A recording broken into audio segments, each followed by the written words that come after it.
really when I was talking with Ray, I just wanted to have a real authentic conversation around just the practical applications that I witnessed and experienced at Zappos.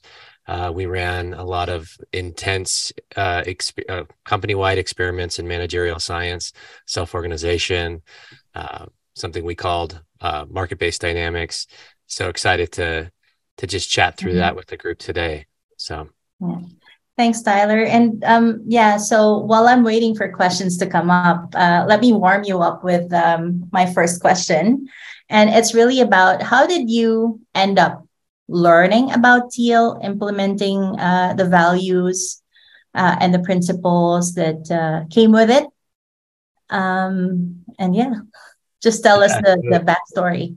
yeah. My first just intro to self-organization was when Holacracy first came to Zappos. At the time, I wasn't yet part of the leadership team. I was in a new hire training team. And so our HR group did like a pilot. And then all of a sudden it got rolled out to the entire organization. So my first just introduction to it was learning how Holacracy works, which is a governance system that helps companies, flatten. It creates a hierarchy of purpose instead of those are of you that are familiar with holacracy. I won't go into detail, but I didn't really understand it yet. And so then I became more involved. What holacracy did do for me, though, is it allowed me to go on a very unique path with my career. And so I ended up becoming the Fungineer at Zappos. And then I got asked by the CEO to be the head of brand Aura, which was a lot of fun, but a very big jump for me career wise. So self-organization, holacracy specifically, unlocked a very unusual path for me to go through Zappos. But I would say where I really began to understand the why behind it was when I read Reinventing Organizations. So you all probably know Frederick Laloux, and our CEO asked us to write this book. And the funny story was he actually invited a group of us to Berlin to meet with some authors and to get a deeper understanding. He paid for the whole trip, and the only all he asked was that we read this book front to cover and be ready to discuss it. And so, small price to pay. And it was that going through that book and going on that trip that I really began to understand why this was important and why this was the future of work. And I became really passionate about getting more involved with running the experiments at Zappos that we were doing and actually creating teams that were fully aware of the why behind self-organization. Because I think before that, and still transparently, a lot of people were just going through the motions, and very few of the employees at Zappos really understood what the purpose was behind it. And so I became really passionate about building that bridge, and showing examples inside of Zappos that were successful. Mhm. Okay, can you share some of these examples? Maybe like one or two things that you did at Zappos that was inspired and sparked by reinventing organizations. Yeah, once we layered on, so to give a little bit of context, Holacracy was just the first flip we called it one of 1,000 flips. It was the first step. And then as Zappos, we evolved the way in which we used that governance system. We also layered on something called market-based dynamics, which essentially broke the company up into micro enterprises or their own small Mhm. businesses or large businesses. Every team became a service inside of the organization that had smart Mhm. contracts with each other. And with this, it kind of naturally created investors, so successful Mhm. businesses or investors inside of the system. And I happen to be, as the lead link of Brand Aura, an investor inside of the system. And so a group came to me, passionate about the adaptive space. They had heard that this was an underserved market, and they needed, I think it was at the time, they needed like $10,000 to go to a conference to meet potential vendors that made that. Well, that team now, several years later, and then they got more investors, and then the e-commerce team began to invest in, and now that's a vertical at Zappos that's highly successful.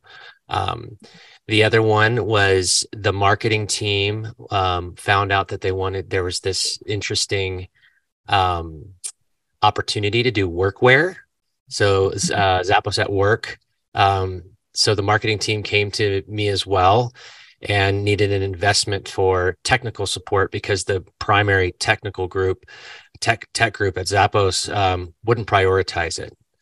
So we went ahead and just on the side built Zappos at Work, and Zappos at Work is now a highly successful vertical of the Zappos business that wouldn't have actually happened without the way we were doing self-organization at the time. It would have to, to traditionally roll up to a senior leader inside of the legacy system that would have had, oh no, I have 100 other priorities. We can't run this experiment. So those are two examples of very successful, and I'm talking really successful verticals. I'm curious. What I'm hearing sounds a little bit similar to the concept from Hire called Renda and Hayi. How much of that frame was influenced, as it was an influence to your design, or what did you have marketplace dynamics before the Hire model came?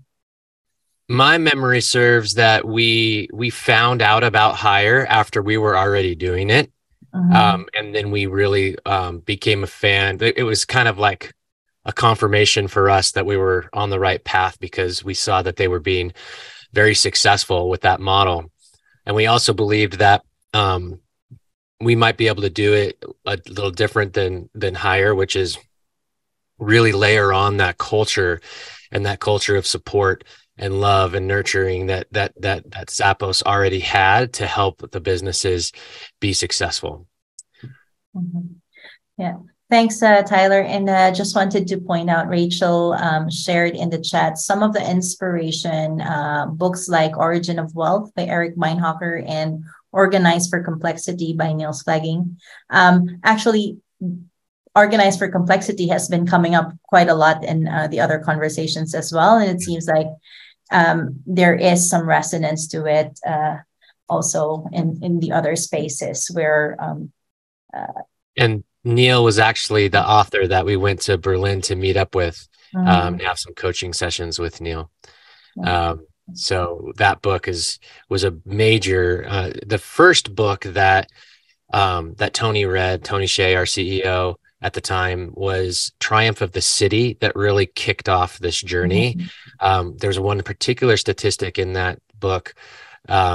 It's that every time the size of a company doubles, innovation, creativity, and productivity decreases 15%. Every time the size of a city doubles, the exact opposite happens. And that was a really interesting, like, what are companies doing wrong, and why is the default for companies death? And why that death's happening sooner and sooner now? And why is it that cities stand the test of time?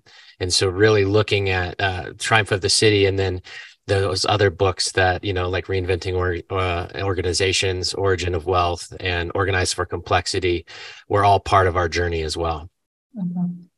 Yeah, very, very good tips for anyone who's exploring to go into maybe a transformation or starting your own business with a kind of tealish type of design. Yeah, go ahead and grab those books and spend time with it. I can say for certain, we at Life Sciences, our founders spent a good amount of time understanding reinventing organizations and really designed the organization based on that. So yeah, I can highly recommend it as well. And Tyler, you mentioned, you alluded to the city, and in our prep call, we also talked about how the influence of the city, and it's not the other way around. It's actually looking at the city and how it's organized to reflect that back into the organization and how you can truly organize it. Can you tell us, can you share a little bit more of that as well? Yeah, so really, I started to realize when I got introduced to spiral dynamics and the concept of teal really helped me to understand where people were at. And just like a city, people are in their own individual evolutions and understanding of how things work. They're on their own journey, and really beginning to understand where our Zappos employees were on their journey, and how to come to them with the right information at the right time. So first identify where they're at on their own personal journey, and then how is the best way to communicate that.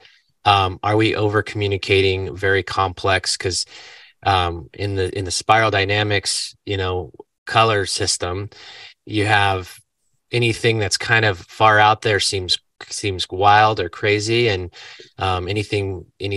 sometimes it can even seem criminal.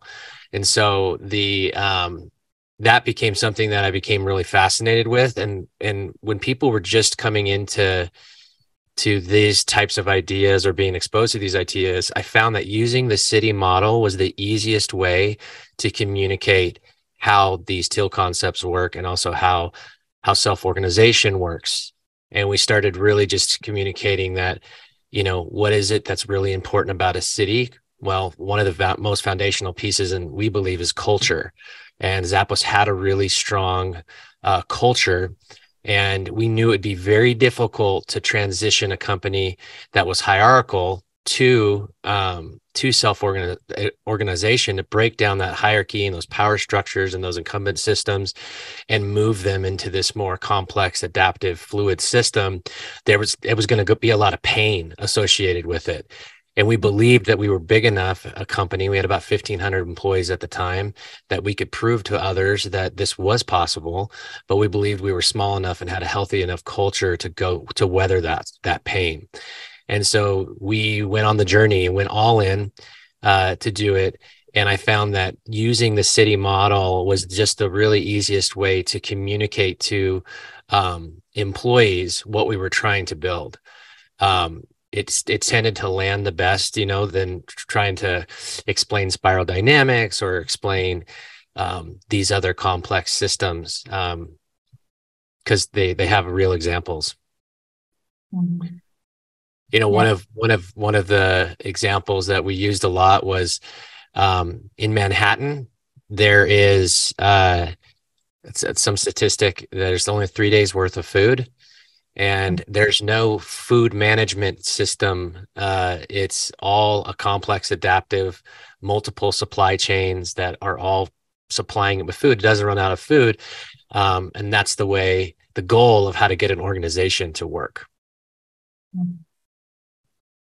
It's fascinating to me because I never thought of doing it the other way around. I feel like cities are too complex and governance is too complex. But you have a point there that it's more relatable because you experience it as an individual, as part of that ecosystem, right? Yeah. And that's the thing, that Zappos already had some big pieces of the puzzle, which is a strong culture rooted in shared values, which is essentially what groupings of human beings in cities are. Is there's a understanding of, this is how we live together, these are our shared values, this is what's acceptable, this is what's not. And that obviously different people behave well, some people behave badly. As human beings, you're always going to have that, even inside of a company. So the governance system that we believed would be the most effective was one that created accountability towards those core values, but we also wanted intentionality around, helping one another be successful, and also with those shared values, there was an explicit expectation that you lived by those core values. And we hired and fired towards those core values. And then when we layered in holacracy, that was a governance system, like a government. And so you just really start to define within your company what things are infrastructure, what are governance systems, where is the culture being driven from and maintained, where does the accountability come from in the system. And that's when we added the additional layer of market-based dynamics. Is what we found out when we just used holacracy, a lot of people misused it, and they because you could start a circle and kind of do whatever you want. And some people even interpreted it that there's no more managers, there's no more accountability. So you had a lot of people go into different low value work. And so we had to correct that. And so when we layered the market in, because that's a big piece of a city, that's where we found the oversupply of a lot of different services inside of the organization. One example of that was creative services.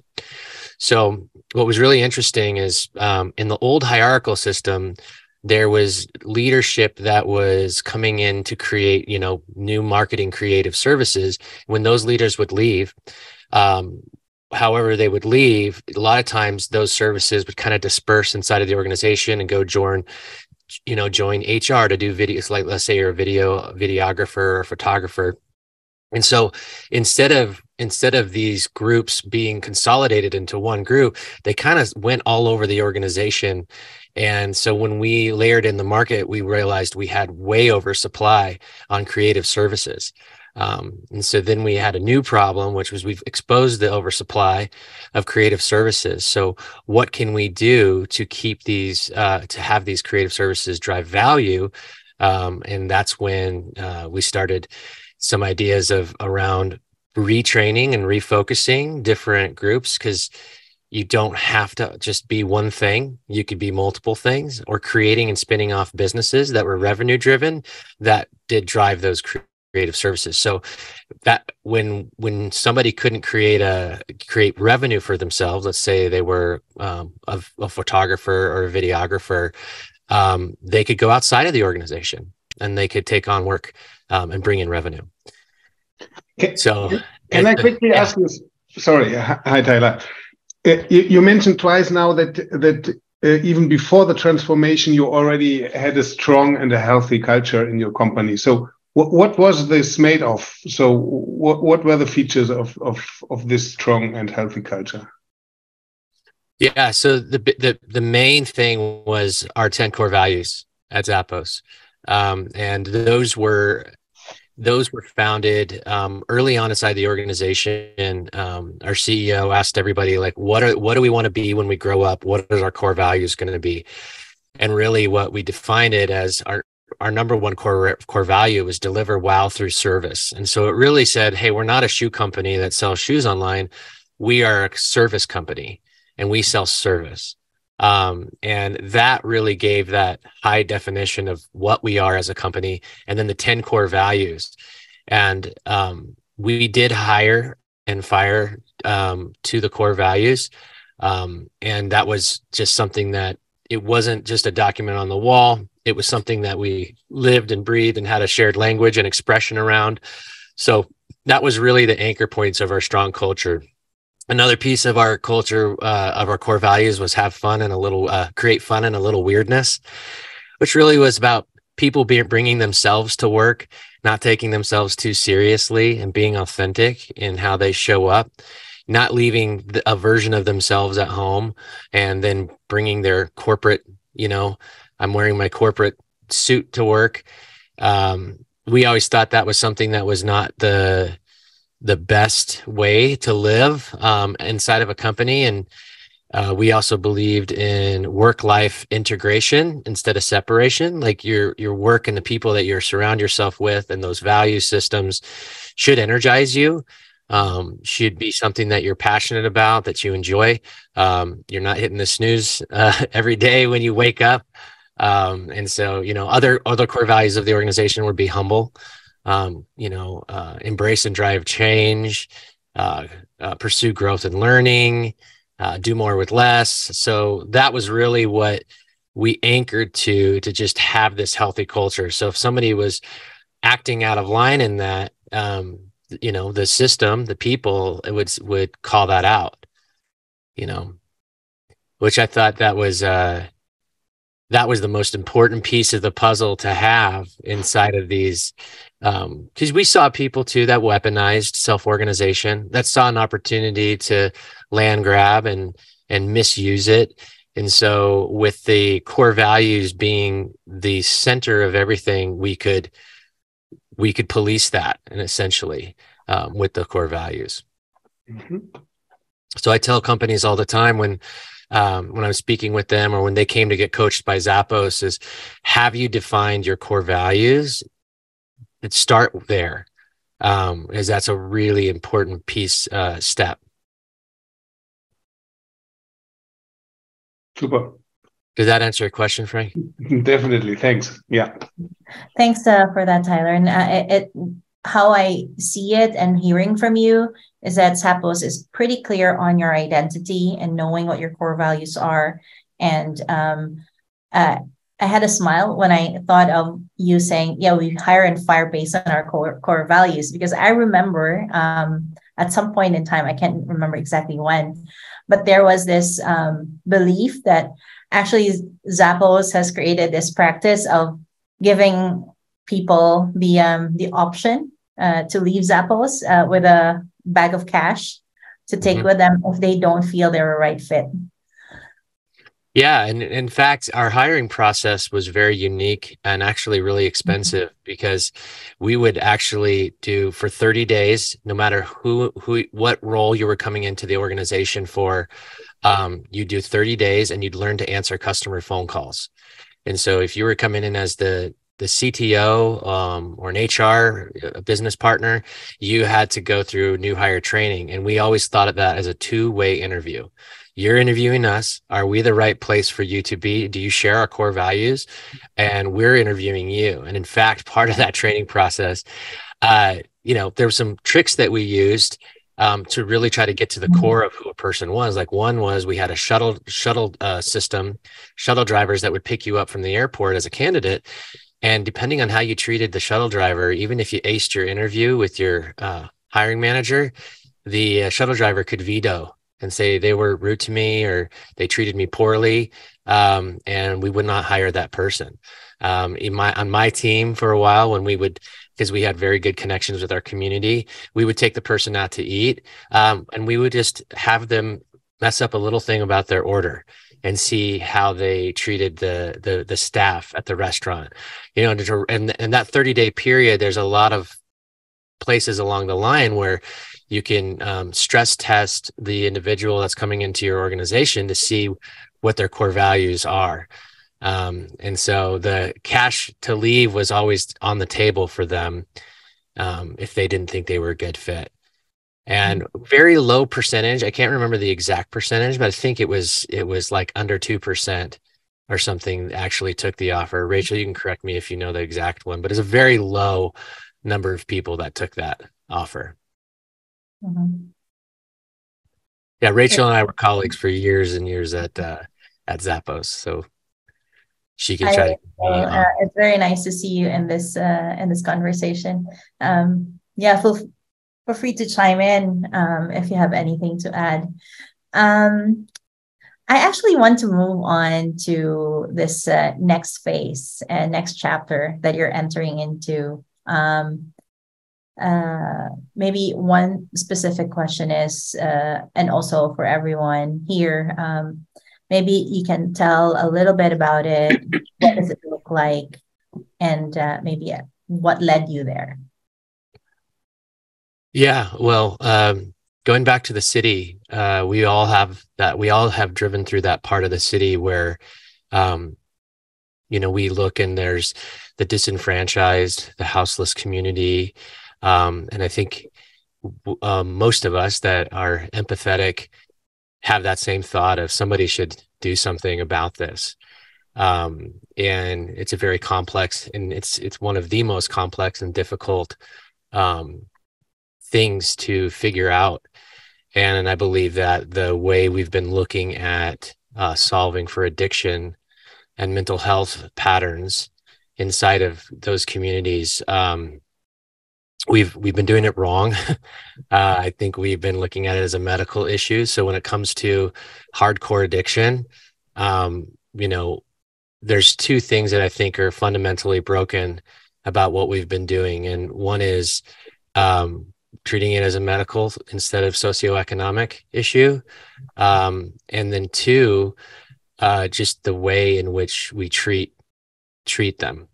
And so currently, at least in the United States, it's 90-day detox and then right back to your problems, your loneliness, right back into coping patterns. And we believe that that should be a 3-year program at minimum, with whole human curriculum. Throughout my journey at Zappos, we built a great relationship with a youth foundation called the Inspiring Children's Foundation, and Jewel, with her whole human curriculum that they developed over 27 years, is actually the way. Instead of, there's a lot of groups out there that also look for, when they're moving people along, and this goes back to spiral dynamics too, and somebody's just in survival mode, they don't have any way to get out of the addiction patterns that they're given. So we're starting a group. We're going to start developing therapeutic communities inside of Las Vegas, and also there's going to be started in Vancouver, Canada, that offer that 3-year program for people that are suffering from addiction.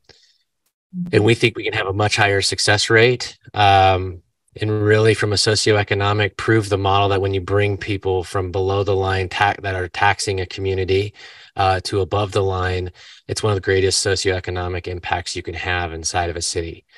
And so, yeah, that's the next chapter of my life, is going to be going into that work. I think we've all been either directly affected by, or one person removed from, either losing somebody due to addiction, or having very destructive things happen around us due to that. So I think that we just need to change our way in which we approach it. And was there a trigger for you to take this specific focus? I see a connection to the work that you've always been doing, working with people, understanding people, but was there a specific trigger for you to go into this work? Throughout my life, I've just had family members and close friends that have a very hard time. And this is not just for people that are houseless or disenfranchised. This affects people at the very top levels of corporate America. And the other piece that I really think, as I was able to do a lot of marketing at Zappos and storytelling, I think we're also missing out the other fundamental pieces. The two biggest organizations, Narcotics Anonymous and Alcoholics Anonymous, there's that word attached to it, anonymous. And so the folks that are the lived experience experts who have beaten or transitioned their addiction from things like alcohol or narcotics to other things, have essentially are also still living in shame and dissolving. And I think that the stories need to start to be out, similar to the LGBTQ community, and over the last 30, 40 years, having this great coming out. I think the same thing needs to happen in the addiction space, of the testimonies and the lived experiences being celebrated, and then being plugged back in openly to the model, to peer support others that are trying to overcome the same things. So, yeah, the trigger for me was losing some friends and losing them to addiction, and also family members. And I'm just, I think there's some statistics that just blow my mind. Or 30 million people in the United States suffer from active addiction. They estimate it costs the economy $600 billion a year. And we have a 97% failure rate on people that go into rehab. We have a 97% failure rate on them actually overcoming their addiction. So we need to change the approach. Yeah, I'm really sorry to hear that this is a personal one for you, and I know that going into this with your whole heart and with a lot of compassion, I feel like you're already halfway through making an impact there. I'd like to reconnect back to Teal, and I mean, thinking about wholeness, thinking about evolutionary purpose, and maybe to some extent self management. How do you see teal playing a role in this new direction that you're taking? So I think the way I learned teal from my mentor, shout out to Anand, he said something that really stuck with me, which is like, when somebody's living in a very specific reality, and this is like, imagine you're in a room and you're living in the orange room, or you're living in the brown room, and all you know is that reality. You know, you you you can't even fathom what those other colors look like, right? And so really, I think when you get to a teal mindset, you can actually go into each room and empathetically understand what people are doing, what human beings are going through. And you know, that that was something that I thought at Zappos we did not do a good job at, was understanding that a $15 an hour call center agent who's two paychecks away from, you know, being evicted is at a very different personal evolutionary place than somebody who is making $200,000 a year programming code. Those things all play in a factor of how you have to approach people, and the support and resources that you need to be giving them. And what I see in cities over and over, and in communities over and over, is that that group is not supported actively and well. It's somebody should do something about that, and nobody, well, I'm not going to say nobody, but very few people actually take on the challenge to help people, to move them and show them. And the way Anand explained it is when you give somebody the ability to even see a piece of information, be curious, get that piece of information, apply it, and move into their new reality. That's a really, really important thing. It's important work. And, you know, information drops at the right moment inside of somebody's life, or the right support in the key moments can save people's lives. And, you know, I think equally as important of applying these concepts to organizations that are very successful and wealthy, we equally need to be doing it to communities that have nothing and are dying and suffering, you know. And I think, you know, you can get too far. I view it as a spiral in both directions. When you get too far away from where the core of humanity is, we've gone out in the ether, and we need to come back and really support and help people get to these places. Yeah, it's very interesting that you say that, and framing it from someone who's probably a little far away from teal, right?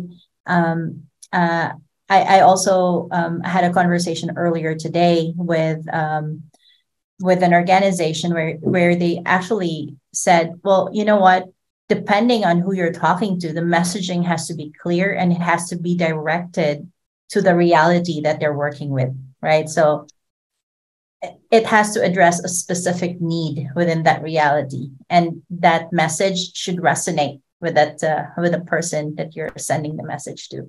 And I think in our work in transforming organizations, there is that need to understand this spaces. And like you said, if you're in a reality that is very much brown, what is the type of message that needs to come across to you that you will be receptive to?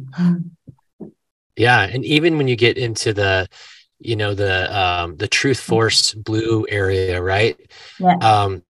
Getting people to understand, because that area tends to want to institutionalize through imprisonment the layers below, right? Of getting them to understand.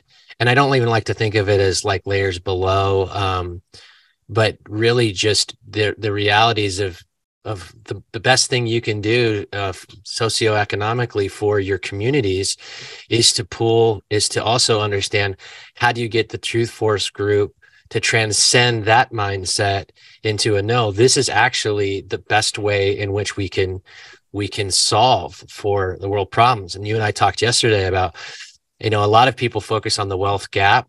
What we should be just absolutely obsessed with is the wealth floor, is moving humanity out of poverty, is moving humanity out of these groups. Because when we did a lot of programs around in Las Vegas here, we did food programs where we got families and students access to food. The way we did it was with this texting program that basically texted them twice a day and asked if they were hungry, and then just used an API with Grubhub and bought them their nearest restaurant a meal. And what was fascinating about that is when a child or a food insecure individual, they can think about nothing else, and same with somebody who's suffering in hardcore addiction. And what's happening with that person is when they have to feed that addiction, they have to make $4 for every $1 value. They in the black market, they have to steal $4 worth of product in order to spend a real dollar inside of the system. So they're taxing the economy at a rate of 4 times that you have to make up for that when you get above the line. When you start becoming a productive and healthy member of your community. And so it's what I see a lot of patterns, just completely transparent, is I see a lot of people in teal hanging out with and talking to a lot of people that are already there. And it's important for us to, that we've, grateful to have been able to self-actualize and in ways transcend these paradigms, but we have to go back in and do the really difficult work and obsess on these groups, I believe. Yeah, I love that you say that. We have Eric Korsvig Ostergaard, who wrote the book TL Dots in an Orange World. And I just love that perspective, because that's what we are here for, right? To also kind of sprinkle a dust of teal. Not that we can change the world, maybe in a different future, but but to really bring people along, and in order to do that, you need to kind of be on that same level of conversation. Yeah, resonate. and you can apply this methodology inside of an organization.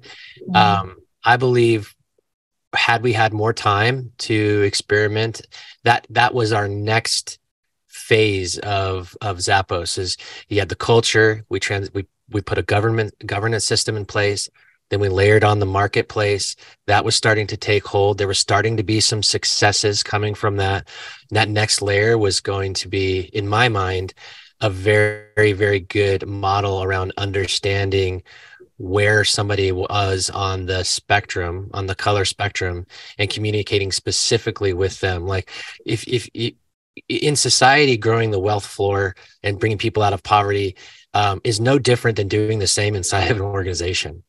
We should be figuring out how to enrich the employees' experience in life so that they can also begin to self-actualized and transcend. And it's the most successful thing you can do, I believe, inside of an organization, is not sell a product to a customer, but it's to be a place that your employees have a sense of belonging.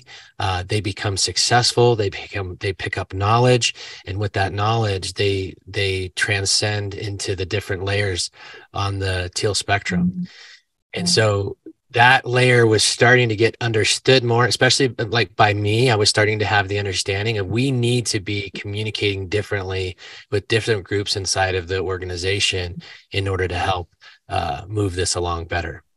Yeah. In your world, and in your maybe in the way you've reflected in this next new chapter, Tyler, what would success look like for you? What would you say, like, oh, this is an indicator that I'm on a right path? with this new adventure? So the city of Las Vegas, we have a very big problem with addiction and mental health issues, a very large houseless population. And I would say success is multiple proven therapeutic communities that help house and support people along their journey to be healthy. And so a lot of groups I see are their definition of success is we got somebody into a job. Well, that's just one piece of the whole human curriculum. It's 10% of productivity is 10% of the thing. You get to mental, emotional, spiritual, fiscal, there's 10 pillars to the whole human curriculum. And I love it's about actually bringing somebody into as a holistic human being that they're tending to every area of their life equally. And through that, they are going to be, because if you get somebody, let's say, off of hardcore drugs, but you don't get them whole as a human being, they just throw that energy into another type of addiction usually. And so that could be work, and that could be career. And that's one of the things that I think also is the difference between the whole human curriculum and other programs. It's a very small piece of the success metric. Thanks, Tyler. I'm just looking at our group here. Rachel, I see you've unmuted. Is there anything you'd like to add? Or no? No, not specifically. I was just going to offer, I did put a question in the Mentimeter, and I was willing to just say it if you wanted it to be more conversational. Yes, please bring it on. So this was actually a question that someone asked me recently in a similar type setting. And I thought I would just bug Tyler and ask him the same one, which is what practices or methodologies or insights did you learn from your experience at Zappos that you definitely want to take forward into your next life, next organization, or, if you could harvest what you liked and take it with you, what would it be? And I mean more specific, not just like concepts, the amazingness that we experience together as a group, but a little bit more grounded. Anything specific that jumps out at you? Some specifics that I picked up at Zappos were, well, number one, what we spoke about earlier, it's kind of the highest tier is the definition of your personal core values, the definition of the core values of an organization. So starting there, and then anchoring on, what is the product. And the practical application I saw that we did at Zappos was when groups, circles now were required to manage their own P&L and have their own bank account. They also were required to create a menu of services. So what are the services that your team provides? And so what I loved about what that did is it put everybody in a service mindset, which is great because that's what Zappos product was service. And it also switched this customer focused mindset, I think, was a really also powerful layer of your coworkers are your customers. Your vendors are your customers. The world and everybody is to be in this service mindset, and for everybody to be in that was a hugely powerful concept that I thought was one of the most valuable things that we did throughout the journey was, hey, everybody, take the time to build your menu of services and price it out. And it really helped everybody understand from their, micro enterprise inside of the bigger business is, what is it that I provide for, and what services do I provide? And the transactional relationship that took place, it felt a little weird at first because Zappos was such a friendly culture. It's like, oh, I'll hold the door open for you. Oh, you need me to go do this work for you? I'll help out. And so it was a little bit of a different shift to, hey, let's make this a contract. And I'll go, you could still do favors, but we highly encouraged people to, hey, make a contract, make it explicit. This is what the deliverable needs to be. So I loved that, the customer focused mindset, and every group building their menu of services and pricing that out, I think was a very powerful thing. Great. Thank you. Thanks, Tyler, for I also want to share a couple things about, pain points, what was very difficult. Well, first off, those in power rarely want to give it up. That is just that's this human thing that, the incumbent systems always try to protect their incumbency, while the new ideas are going to try to take them out, the revolution, the revolt, right? Well, when we moved to Holacracy, there was a lot of people, senior leadership, director level positions, that were not happy with that. So there was an offer made, and the offer was a much larger offer. So for every year you were at Zappos, you were offered a month severance with a minimum of 3. So if you were there for 12 years and a senior leader, you got a year's worth of severance plus, a benefits package as well. And Rachel, I have a terrible memory, but I think, we had like 17% of our company take that offer. And while that was hard, I think that was a really important move, because those senior leaders, if they don't all of a sudden get in that mindset of, hey, now I'm a servant to the organization, I go from being a manager or a director to being a leader and somebody that's a source of knowledge and resource inside of the organization, you become underneath, the groups that are customer facing, that are driving revenue. And that's a hard thing. That's a hard process for people to go through. And we recognized that a lot of people were going to be blockers or toxic within the new system, and needed to make an offer to get people to leave. And full transparency on that, a lot of the wrong people took that offer, because it was offered to everybody. And because what happened is, a lot of people just took that as an opportunity to go do their own thing. And that was great. But we lost a lot of leaders on the way that I think could have been really big champions and do things well. So I don't know what the solution would be for that, but I thought the offer was a good move, but I felt like what would have been helpful first was to identify the groups of people, the leaders that we knew would have been highly valuable on this new journey, and incentivize them to stay. Thanks for sharing. I have just one short point to add on that. I think what it did do, though, is it made it very explicit. This was not going to be an easy journey. It was not going to be an easy path. And if you're not up for it, let's give you another option. Yeah. So even though there were people we didn't want to go that we really needed, they likely were just not up for the challenge that was in front of them. And that's okay too. So in some ways, again, looking back at the time, it was very painful. Maybe that was the best thing. Thank you for sharing that, Rachel. I think one of the conversations earlier today as well with Enara Bio, I know Kevin and we have had a conversation. Transition is a very difficult thing.